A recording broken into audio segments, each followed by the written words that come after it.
Bible में जितने अच्छे और बड़े किरदार हैं, चाहे वो दाऊद हो, चाहे वो अब्राहम हो, सुलेमान हो, पतरस हो, पौलुस हो, एक कॉमन चीज इनमें थी, वो थी ईश्वरीय बुद्धि के साथ चलना। आत्मिक बुद्धि हर जगह आपको लगाई हुई मिलेगी। जहां बड़ा मिरेकल हुआ होगा, जहां भी परमेश्वर का हाथ आया होगा, आपने नोटिस किया होगा उसके पीछे एक स्पिरिचुअल विजडम थी जो अप्लाई की गई थी। जितनी ताकत है हाथों में तारीफ कर दो।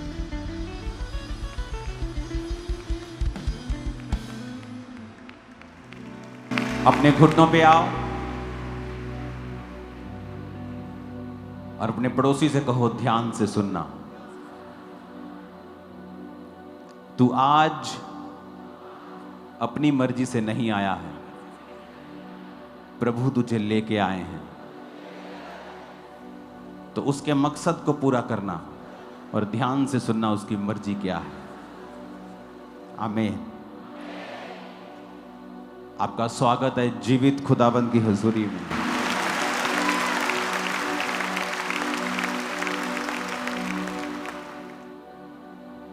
प्रभु यीशु मसीह ने बाइबल में एक कंप्लेंट की है। उसने कहा, अन्य जातियों की संतान ज्योति की संतान से ज्यादा चालाक है। उसने कहा, अन्य जातियों के लोग तुमसे ज्यादा चालाक हैं। उसने एक चोर की प्रशंसा की। उसने कहा, एक चोर ने अपने मालिक की चोरी की ताकि आने वाले दिन उसके अच्छे बीत सकें, लेकिन तुम लोग नहीं जानते अपने पैसों को, अपनी प्रार्थना को, अपने जीवन को परमेश्वर में किस तरह से इन्वेस्ट करना है कि तुम्हारी आने वाली जिंदगी और अनंत जीवन जो तुम्हें मिलना है वो हाई लेवल, आप नीचे भी जिए और ऊपर का जीवन भी जिए।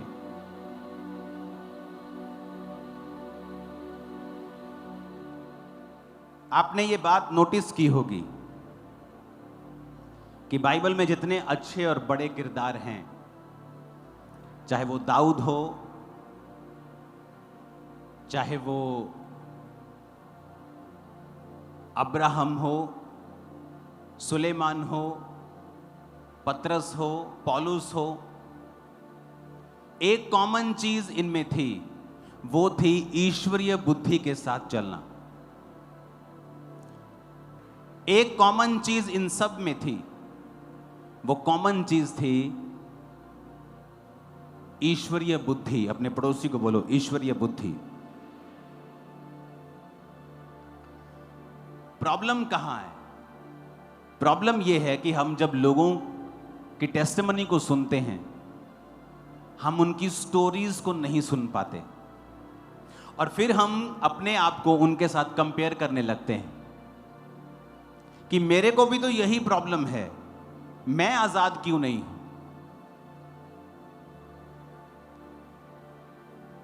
ईश्वरीय बुद्धि का ना होना और जहां विजडम अप्लाई होनी है वहां विजडम अप्लाई ना करना, यह बहुत बड़ा अंतर है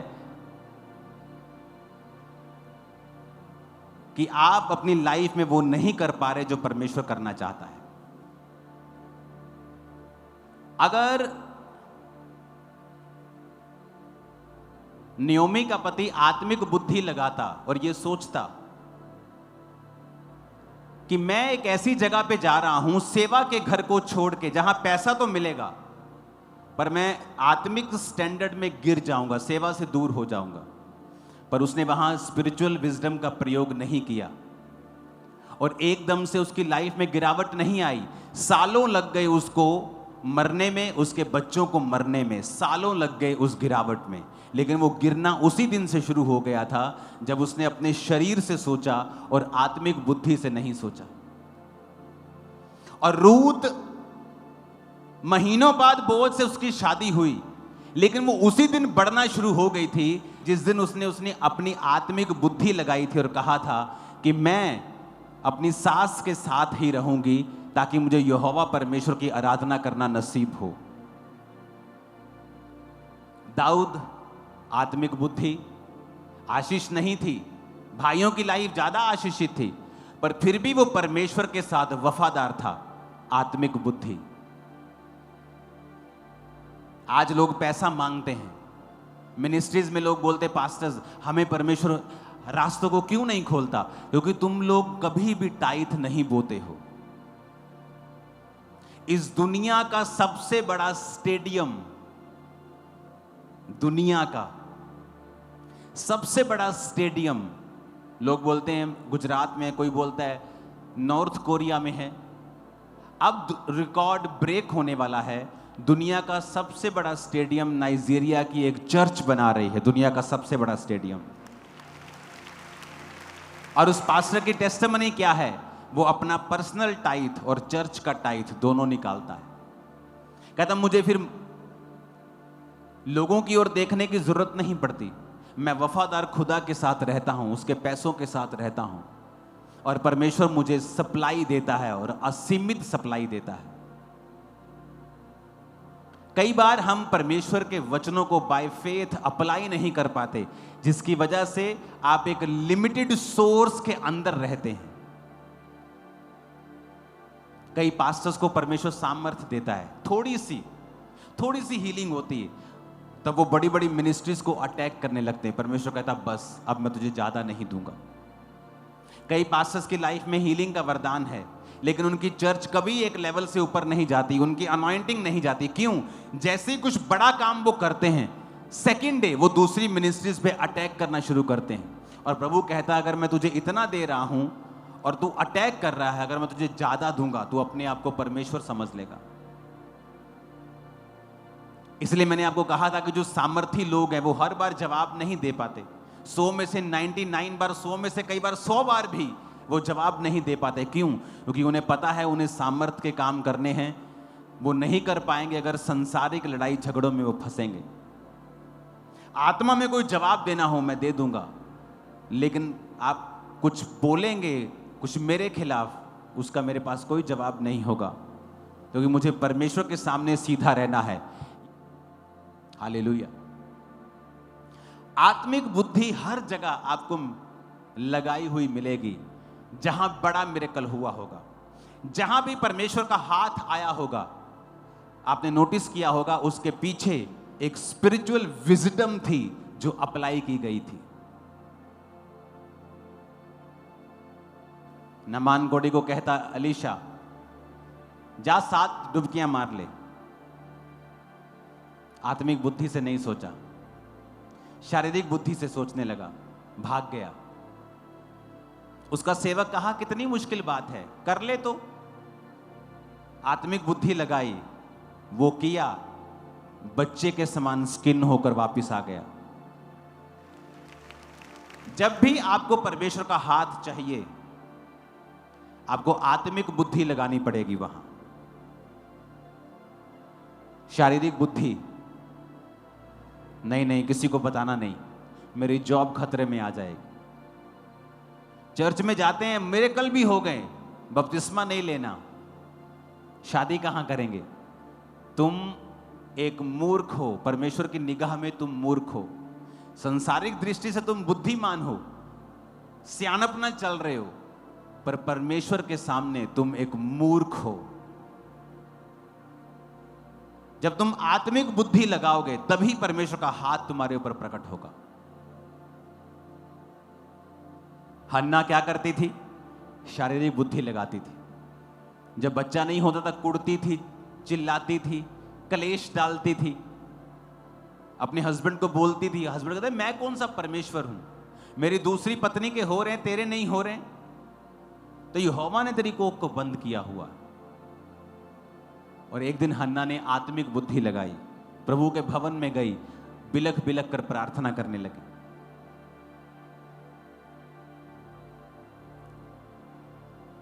पहला शमूएल 1:11 में लिखा, उसने मन्नत मानी। सुनो ध्यान से, किसी को अपनी लाइफ की शर्मिंदगी खत्म करनी है। लोग बोलते हैं गरीबी श्राप है क्या? इसका सीधा आंसर नहीं है बाइबल के मुताबिक। आप गरीब जन्मे हो, ये श्राप नहीं है, पर गरीबी में मर जाना ये श्राप है। बीमार हो, श्राप नहीं है, लेकिन जीसस ने तुम्हारी बीमारियों के लिए कोड़े खा लिए हैं, तो बीमारी में मरो मत। गरीबी अच्छी चीज नहीं है, अगर है तो इसका मतलब यह नहीं तुम श्रापित हो, लेकिन अगर वो बाप दादाओं से चलती आ रही है,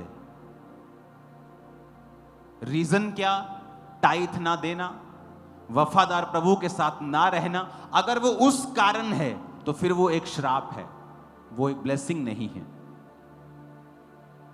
गरीबी सिर्फ शब्दों में रोमांटिक लगती है, अच्छी लगती है, वैसे वो ऐसी नहीं है, वैसे वो लानत है। अगर हम उसे श्राप नहीं समझेंगे तो कभी बाहर नहीं आ पाएंगे। हमें रिकॉग्नाइज करना होगा कि अगर कोई विश्वासी बीमार है तो इसका मतलब ये नहीं है कि परमेश्वर उसके संग नहीं है, लेकिन इसका मतलब ये भी नहीं है कि वो अपनी हीलिंग के लिए प्रार्थना ना करे। अगर कोई गरीब है तो इसका मतलब ये नहीं वो श्रापित है, इसका मतलब ये भी नहीं है कि वो अपनी गरीबी से बाहर आने के लिए प्रयत्न ना करे। अगर एक विश्वासी गरीबी से बाहर आएगा तो वो खुदा के काम करेगा, और शैतान ये बात जानता है, इसलिए वो विश्वासी को ये एक्सप्रेशन देना चाहता है कि तुम अच्छे हो, गरीब हो। कितने मेरी बात को समझ रहे हैं? ये एक बैलेंस मैसेज है, आत्मिक लोग इसे समझ पाएंगे। हालेलुया। आज लोग निंदा करने लगते हैं, एक किसी का वचन उठाते हैं, पूरा मैसेज भी नहीं सुनते उस पास्टर का और उसकी निंदा करने लग जाते हैं, क्योंकि उनका जो धंधा पानी है वो निंदा से चलता है। अगर वो अपनी बात करेंगे कोई उनकी सुनेगा नहीं, उन्हें दूसरे की बात करनी पड़ेगी, खासतौर पे जो मशहूर है, ताकि लोग उनको सुने। आप बाइबल में देखो, जहां जहां विजडम अप्लाई हुई है वहीं मिरेकल हुआ है। तो आज हम एक केस स्टडी करेंगे हन्ना का। मैं सिर्फ कुछ वचन पढ़ूंगा, आप पूरा निकाल के रखें। पहला शमूएल पूरा एक बाब, एक अध्याय आप निकाल के रखें।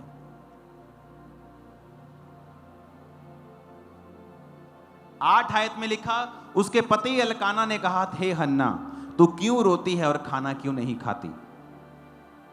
क्या मैं तेरे लिए 10 बेटों से अच्छा नहीं हूं? तेरा मन क्यों उदास है? शीलो में हन्ना खाने और पीने के बाद उठी और यहोवा के मंदिर में जाके एक बाजू के पास एलिया जो कुर्सी पर बैठा था, मन में व्याकुल होकर यहोवा से प्रार्थना करने और बिलख बिलख कर रोने लगी और यह मन्नत मानी। ये केस स्टडी कर रहे हैं आज हम। विजडम अप्लाई हुई है, आत्मिक बुद्धि। यहूदी जो थे उन्हें एक बात मालूम है कि परमेश्वर मन्नतों को तुच्छ नहीं जानता, कि प्रभु अगर तू मेरा यह काम करे। बहुत से लोग मन्नत मांगते हैं, अगर तू मेरी मनपसंद जॉब मुझे दे, मैं ये पहली सैलरी तुझे दूंगा, मैं टाइट तुझे दिया करूंगा। मन्नत मांगते, परमेश्वर अगर तू मेरा ये काम करे तो मैं ऐसा करूंगा, अगर आज मुझे तू इस मुसीबत से छुड़ाए तो मैं तेरी सेवा। ऐसे बहुत सी मन्नतें हैं। तो पहली विजडम अप्लाई हुई कि बाइबल के वचनों में जो खुदा की विजडम है, खुदा के तरीके के साथ जीवन जीने का तरीका। पहले हन्ना ने देख लिया, रो के खाना छोड़ दिया, पति के साथ लड़ी, सौतन के साथ लड़ी, चिल्लाई, कलेश किया, कुछ नहीं हुआ। फिर क्या किया? आत्मिक विजडम अप्लाई की, मन्नत मांगी। पहला स्टेप, खुदा से कहती, परमेश्वर अगर तू अपनी दासी के दुख पर दृष्टि करे, मेरी सुधि ले और मुझे भूले ना और पुत्र मुझे दे, तो मैं जीवन भर के लिए उसे अर्पण कर दूंगी, उसके सिर पे छुरा ना फिरने पाएगा। वचन में लिखा, एली उसकी ओर देख रहा था, उसके होंठ तो हिलते थे। 13 आयत में लिखा, परंतु शब्द कोई सुनाई नहीं पड़ता था। एली ने समझा वो नशे में है। एली ने कहा, अपना नशा उतार, कब तक नशे में रहेगी? 15 में लिखा, हन्ना ने कहा, नहीं मेरे प्रभु, मैं तो दुखिया हूं, मैंने ना तो दाख मधु पिया ना मदिरा, मैंने अपने मन की बात खोलकर यहोवा से कही है। क्या लिखा? एली ने देखा, और क्या देखा? होंठ हिल रहे हैं। और क्या कहा? मन में सोचा ये औरत ओछी है, कैरेक्टरलेस औरत है, खुदा के घर में नशा करके आ गई। ए लड़की, अपना नशा उतार। और अगर हन्ना के पास स्पिरिचुअल विजडम ना होती, वो आगे से कहती, ले तू कादा सेवक है, तेन तो आप नहीं पता लगा मैं की कहनी है।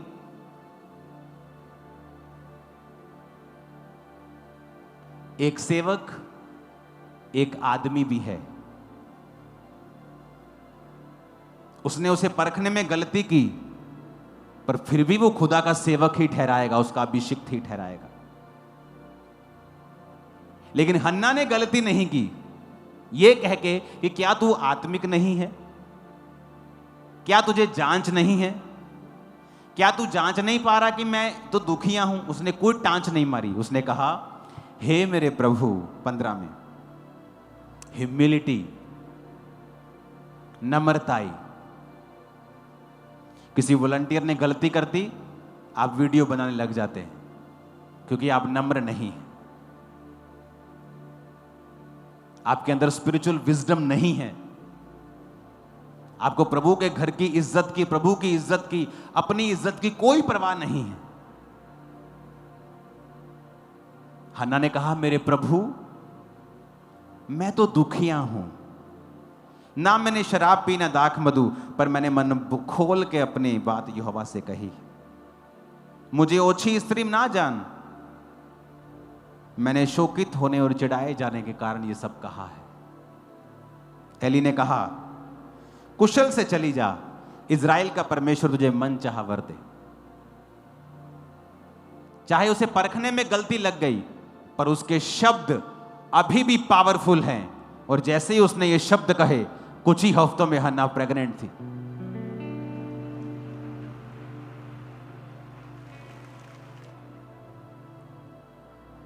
आप प्रभु के सेवक को जांच नहीं सकते। मैंने लोगों को देखा है, एक पास्टर ने वचन बोलने में गलती कर दी कि भजन संहिता 23 बोलना था, 24 बोल दिया कि यहोवा मेरा चरवाहा है। लोग उसको ट्रोल कर रहे हैं, इसको तो वचन नहीं पता। वो तब भी खुदा का वैसा ही अभिषिक्त सेवक है, उसके शब्दों से अब भी काम होते हैं। ये गलतियां मायने नहीं करती, क्योंकि वो एक शरीर में भी है। कितने मेरी बात को समझ रहे हैं? ये है स्पिरिचुअल विजडम, सबके पास नहीं है, इसीलिए तो सब इफेक्टिव नहीं है खुदा के राज्य के लिए। सब रूहें नहीं बचा पाते, इतनी सब इतना काम नहीं कर पाते। डिपेंड करता है आपके अंदर प्रभु की विजडम कितनी है। नेक्स्ट कहते, तेरी दासी तेरी दृष्टि में अनुग्रह पाए, और वो चली गई। क्या हुआ उसके बाद? वो प्रेग्नेंट हुई।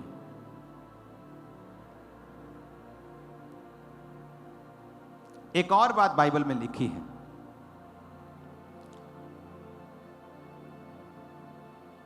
21 आयत में उसका पति हर साल जब भवन में जाता था तो फिर वो चला। जब शैमूल हो गया तो हन्ना कहती, मैं अभी खुदा के घर में नहीं जाऊंगी, क्योंकि मैंने इसे अर्पण करना है, इसका दूध छूटने तक मैं नहीं जा, मुझे अच्छा नहीं लगेगा मैं घर में उसके जाऊं और इसको खाली वापस ले आऊं। Spiritual wisdom.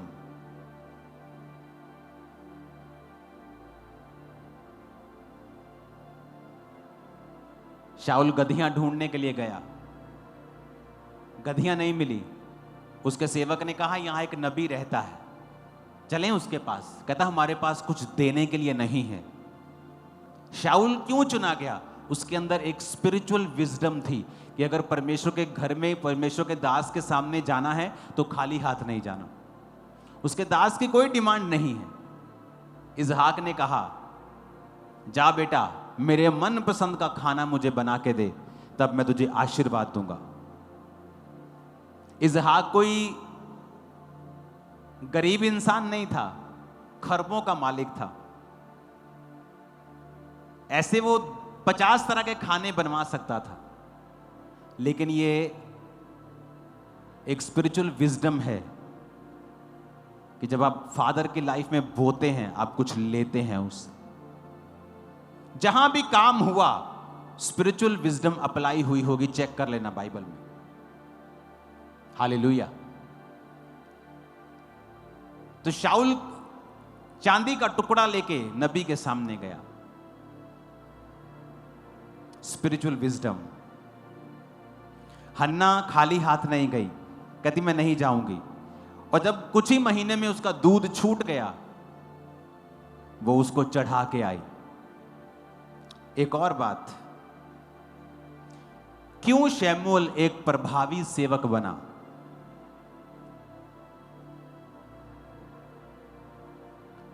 बाइबल कहती एली जो सेवक था उसके लड़के लुच्चे थे, बाइबल कहती, और वो चर्च की औरतों के साथ व्यभिचार करते थे। एली ने उनको डांट कर उनकी ड्यूटी से उन्हें नहीं हटाया,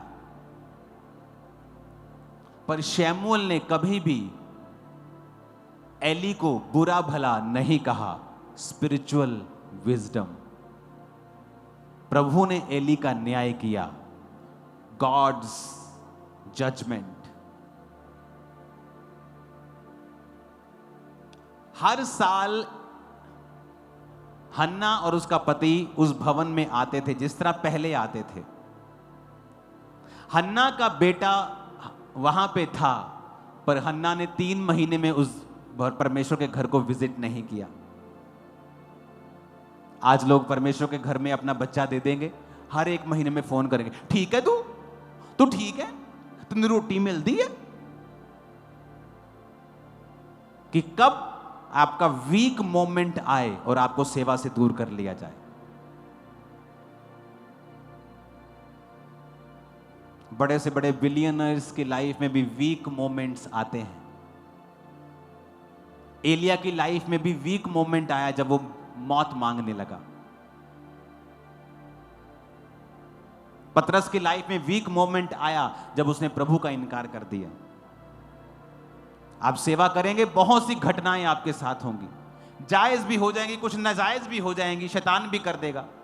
लेकिन अगर तुम्हारी फैमिली स्पिरिचुअल विजडम में नहीं है, तुमको वापस खींच लेगी और खुद श्रापों के नीचे हो जाएगी। वो बाद में मालूम पड़ेगा जब फोन आएंगे, और तब परमेश्वर का दास भी ले हैंड के जरिए कुछ नहीं कर सकता। हन्ना क्या कहती है यहां पर, पढ़ो बाइबल में 2:19 आयत। उसके माता पिता प्रति वर्ष छोटा सा बागा बनाकर अपने पति के संग वर्ष की मेल बलि चढ़ाने वो हन्ना आती थी और बागे को लेके आया करती थी। हर साल, हर 3 महीने में नहीं, पहले भी वो साल बाद ही आते थे। लेकिन हन्ना का बेटा वहीं पे है, और मालूम क्या, एकलौता बेटा, सालों के बाद हुआ है। हर 3 महीने में जाना चाहिए उसको। पोतो तू ठीक है ना, तेनू अली रोटी ते दिंदा है ना, तेनू अली मारदा तो नहीं गा। इससे अच्छा तुम अपना बेटा भवन में ना देती, अपने पास रखती। या तो सेवा करो ना, जब करनी है तो तन मन धन ताकत बल बुद्धि ब्लड से सबसे कर दो। फिर या तो मत करो। कौन तुम्हारे ऊपर सिर पे तलवार लटका के खड़ा था? तुम परमेश्वर के भवन में सेवा करने के लिए आए? किसने तुमको इनवाइट किया यहां पे सेवा करने के लिए? आओ, तुम खुद आए। Spiritual wisdom. हर साल ही आई फिर वो एकलौता बेटा, दिल करता है मां का देखने में। 3 महीने में फिर क्या है, एक बार जा आएगी तो, पर हर साल आती थी वैसे जैसे पहले आती थी। बागा बना के कपड़े दे के जाती थी। एली ने देखा, खुदा ने देखा, ये औरत आत्मिक बुद्धि से चलती है। बुलाया एली ने उसको दोबारा, एली ने एल्काना और उसकी पत्नी को आशीर्वाद देकर कहा, यहोवा इस बालक के बदले जो तूने अर्पण किया है तुझको इस पत्नी से वंश दे। तब वो चले गए। 21 में लिखा, यहोवा ने हन्ना की सुधि ली, वो गर्भवती हुई, उसके 3 बेटे और 2 बेटियां और हुई, और बालक यहोवा के संग रहता हुआ बढ़ता गया। एक बार स्पिरिचुअल विजडम अप्लाई की, बेटा हो गया।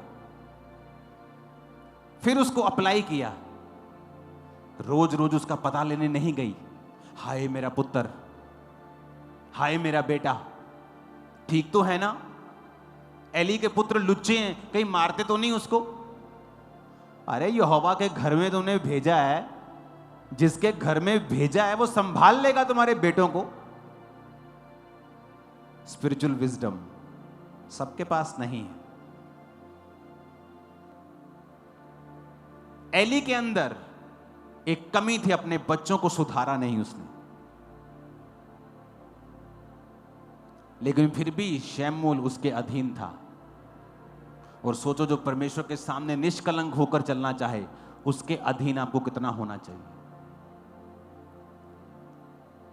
और वचन क्या कहता है? यहोवा ने फिर उसकी सुधि लेकर उसको 3 बेटे और 2 बेटियां और दी। Spiritual wisdom.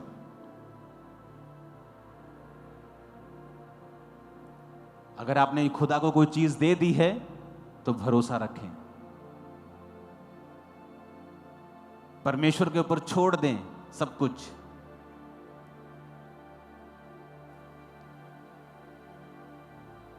कहते हैं ना, जेड़ी औरत 24 घंटे अपने पेके ना जुड़ी रहे फोन ते, वो कदी अपने सोहरे च खुश नहीं रह सकती। ये सच बात है, सच बात है। ये मैं आपको बता सकता हूं, सच बात है ये। जब आप एक हस्बैंड वाइफ बनते हैं तो मैं और मेरी वाइफ, हमारे बीच में ना तो मेरे माता पिता हैं ना उसके माता पिता हैं। हम दोनों सबसे पहले अपने लिए हैं, उसके बाद हमारे माता पिता। क्योंकि वीक मोमेंट आएंगे। पुराने टाइम में डाइवोर्स बहुत कम होते थे, बहुत कम। कहीं लड़की का डाइवोर्स हो जाए तो न्यूज होती थी कि हाय उस लड़की का डाइवोर्स हो गया। उसके कुछ नेगेटिव इफेक्ट भी थे कि हस्बैंड का परिवार मारते थे लड़की को, सोहरा परिवार तंग करता था, जबरदस्ती काम करवाते थे, बड़ी तसीद देते थे।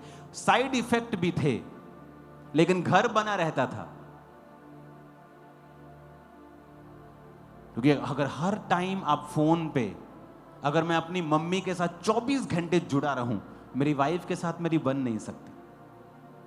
और प्रभु ने तुमसे कहा है, तुम सबसे पहले स्थान अपनी पत्नी और अपने पति को दोगे। तुम अपने पति और पत्नी के साथ, लिखा पति पत्नी एक मन होंगे, एक तन होंगे, और माता पिता से अलग, यानी अब वो प्रथम हैं, अब आप एक हैं। आपके माता पिता उसके बाद, आपके बच्चे उसके बाद आते हैं। आपके बच्चे, आजकल तो बच्चे शैतानी घर में कलेश करवा देते, माता पिता का कलेश बच्चे करवा देते हैं। क्यों? क्योंकि शुरू से एक बच्चा मां का फेवरेट है और एक बाप का फेवरेट है। जब फेवरेटिज्म शुरू बचपन में हो जाएगा, जब वो बड़े होंगे, वो घर कलेश से भरा होगा।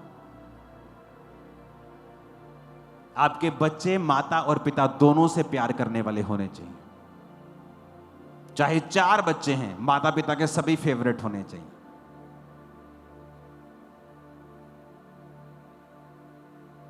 कितने समझ रहे हैं? आप इग्नोर नहीं कर सकते किसी बच्चे को। ये संसारिक बुद्धि की बातें हैं, और जहां आत्मिक बुद्धि लगाई गई वहां खुदा का हाथ आया। सेंस क्या कहती है कि मेरे पास इतना नहीं है कि मैं परिवार का गुजारा करने के बाद टाइथ दे सकूं। स्पिरिचुअल विजडम क्या कहती है कि मुझे पहले टाइथ निकालना है, बाद में देखी जाएगी, खुदावंद इंतजाम करेगा। एक दिन आएगा आपके पास बहुत आयत से होगा। Spiritual wisdom. शमूएल क्यों एक अच्छा नबी बन पाया? क्योंकि फैमिली पीछे टांगे खींचने वाली नहीं थी। इमेजिन करो, यहां शमूएल रहता है, उसी घर में एली रहता है जो बूढ़ा हो चुका है, आंखों से कम दिखता है, उसके 2 बच्चे हैं और दोनों व्यभिचारी हैं। जो भवन की सफाई करने वाली औरतें थी उनके साथ वो व्यभिचार करते थे। जब लोग भेंट लेके आते थे तो पकाने के बाद याजक एक 3 कांटे वाला नुमा एक चीज बर्तन में डालता था। जितना मांस आता था वो याजक का होता था। वचन कहता है कि ये दोनों इतने लालची थे कि कच्चा मांस ले लेते थे और परमेश्वर की भेंट का तिरस्कार करते थे। स्पिरिचुअल विजडम नहीं लगाते थे। और वचन देखो, जब पलिश्तियों ने इजराइलियों पर अटैक किया, दोनों एक ही दिन मर गए, दोनों एक ही दिन। और पत्नी जो प्रेग्नेंट थी एक की, वो भी मर गई। उसका बच्चा पैदा हुआ, उसका नाम इकाबोद रखा गया कि इजराइल में से महिमा उठ गई। दुर्घटना हुई, रीजन निकलेगा, स्पिरिचुअल विजडम को अप्लाई नहीं किया गया।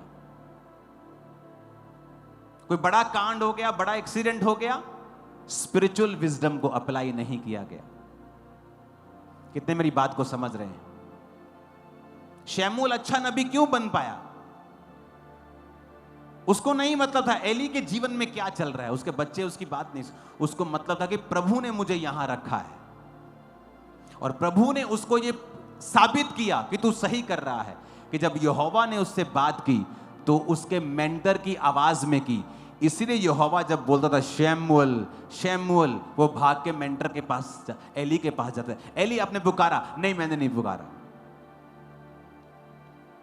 अगर मेरी पत्नी मुझे आवाज लगाती है तो मुझे उसकी आवाज मालूम है, और मुझे भारी सी अगर आवाज आए तो मुझे मालूम है ये मेरी पत्नी की आवाज नहीं है। तो परमेश्वर जब आवाज लगा रहा था तो उसको, अगर वो अलग आवाज होती तो उसको, वो हैरान, वो एली के पास जाकर बोलता कि मुझे कोई आवाज लगा रहा है। वो ये नहीं कहता कि आपने मुझे पुकारा। प्रभु ने उसे बताया कि तू अधीनगी कर रहा है, ये सही है, देख मैं उसी की आवाज में तेरे साथ बात कर रहा हूं। Spiritual wisdom. इसीलिए सब लोगों के पास मसा नहीं है। अगर आप अपने मेंटर के जैसा सोच नहीं सकते, मैं आपको गारंटी देता हूं आप उसके जैसे मिरेकल्स काम कभी नहीं कर पाएंगे। अगर आप दर दर जाते हैं, हर जगह भटकते हैं, बहुत सारे पास्टर्स आपके मेंटर हैं, आप कभी एक जगह पे नहीं पहुंच पाएंगे। आपको एक व्यक्ति चुन के उसके पीछा करना होता है। आपका स्वभाव भी वैसा होना चाहिए, आपकी सोच वैसी होनी चाहिए, क्योंकि उसी सोच की वजह से जो आपके मेंटर के अंदर है, उसी स्पिरिचुअल विजडम की वजह से उसके ऊपर वो मसा है। अगर आप उसकी सोच का इनकार करते हैं, आप मसे का भी इनकार करते हैं। कितने मेरी बातों को समझ रहे हैं? Spiritual wisdom.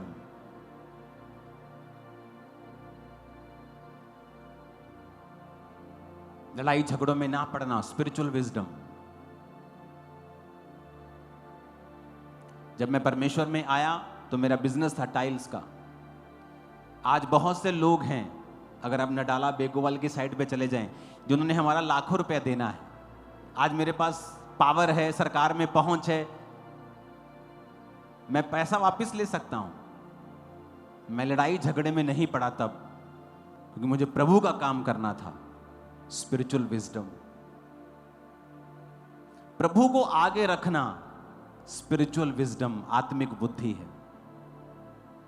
तुम्हें कोई परवाह नहीं है कि कोई तुम्हें व्यभिचार करते देखता है, क्योंकि तुम्हारे अंदर परमेश्वर की जलन नहीं है। तुम्हारे अंदर कोई शर्म नहीं है कि 4 लोग भी अगर जानते हैं तुम एक व्यभिचारी हो, तुम्हारे अंदर, क्योंकि आत्मिक बुद्धि नहीं है। वही फैमिली जो अपने बच्चों को भेजती है, जब वापस लेती है और दुखी होती है, स्पिरिचुअल विजडम की कमी की वजह से वही सफर करती है। शमूएल एक अच्छा नबी क्यों बन पाया? क्योंकि उसने अपना पूरा टारगेट, अपना पूरा सिस्टम उसने परमेश्वर में रख के चलाया। कितने मेरी बातों को समझ रहे हैं? हमें ये बात समझनी होगी।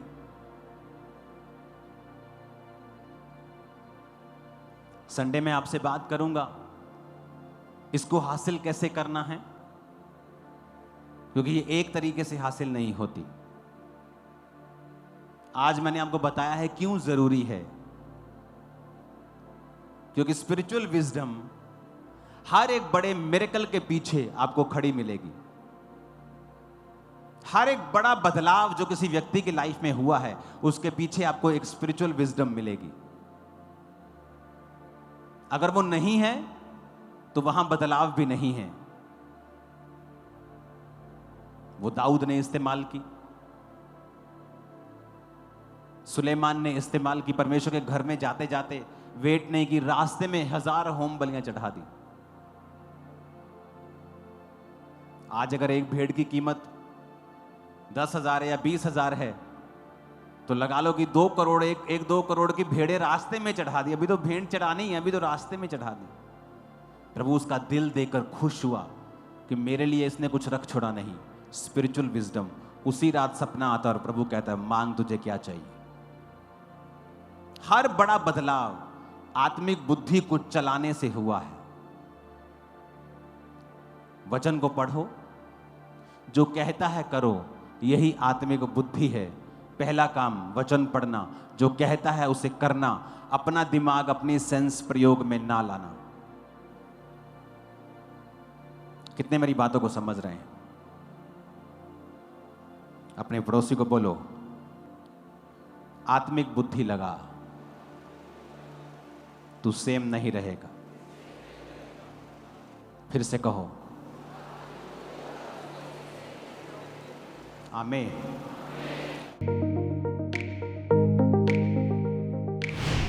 परमेश्वर के दास के द्वारा दिए गए जीवित वचनों और गहरे आत्मिक भेदों को जानने के लिए आप हमारे YouTube चैनल को अभी सब्सक्राइब करें और बेल आइकन को दबाना ना भूलें, ताकि हर एक नई अपडेट और अनाउंसमेंट सबसे पहले आप तक पहुंच सके।